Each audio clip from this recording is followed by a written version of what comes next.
CM Chandrababu నేతల విషయంలో అన్ని జాగ్రత్తలు తీసుకుంటున్నారు. ఎమ్మెల్యేల వ్యవహార శైలిపై ఆయన నిఘాను పెడుతూనే ఉన్నారు. తప్పులు చేసిన వారిని హెచ్చరిస్తూనే ఉన్నారు.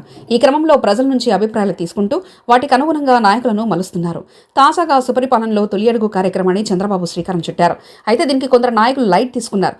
వాస్తవానికి చంద్రబాబు ఏ కార్యక్రమం చేపట్టినా దాంట్లో కొన్ని విధి విధానాలు ఏర్పాటు చేస్తారు. అలాగే సుపరిపాలనలో తొలి అడుగు కార్యక్రమానికి కూడా 4 విధి విధానాలు ఏర్పాటు చేశారు. 1, ఇంటింటికి రాజకీయ నాయకులు వెళ్ళాలి. 2, ఏడాది పాలనపై ఓరల్గా వారిని వివరించాలి. 3, ఏడాది కాలంలో ప్రభుత్వం చేసిన సంక్షేమాన్ని లిఖితపూర్వకంగా కరపత్రాలు రూపొందించి ప్రజలకు అందించాలి. 4, ప్రజల సంతృప్తిని నమోదు చేయాలి. ఈ 4 చేసేందుకు నాయకులకు చంద్రబాబు పలు దఫాలుగా శిక్షణ కూడా ఇచ్చారు. అయితే కొందరు నాయకులు వీటిని పాటిస్తుండగా మరికొందరు విస్మరిస్తున్నారు. ఈ విషయాలపై దృష్టి పెట్టిన చంద్రబాబు IVRS సర్వేతో ఎమ్మెల్యేల తీరు నిఘాపై పెట్టారు. రాష్ట్ర వ్యాప్తంగా ఎంపిక చేసిన నియోజకవర్గాల్లో నిరంతరాయంగా ఈ సర్వే చేస్తున్నారు.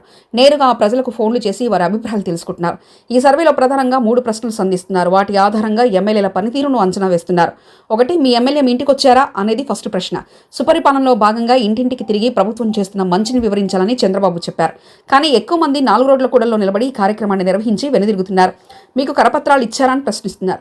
సాధారణంగా చేసిన పనులకు సంబంధించి ప్రజలకు జరిగిన లబ్ధిని వివరించేందుకు కరపత్రాలు ఇవ్వడం ద్వారా ప్రజలకు చేరువ కావాలన్నది బాబు లక్ష్యం.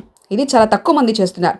3, ఎమ్మెల్యేల సంభాషణ ఎలా ఉందంటే ప్రజలతో వారు పొడిపొడిగా మాట్లాడుతున్నారా లేక మనసు పెట్టి మాట్లాడుతున్నారా అనేది తెలుసుకుంటున్నారు. ఇలా తొలి అడుగు కార్యక్రమంపై చంద్రబాబు తనదైన శైలిలో అడుగులు వేస్తున్నారు. మరి నాయకులు దీన్ని లైట్ తీసుకుంటే కష్టమనే అభిప్రాయం వ్యక్తమవుతుంది.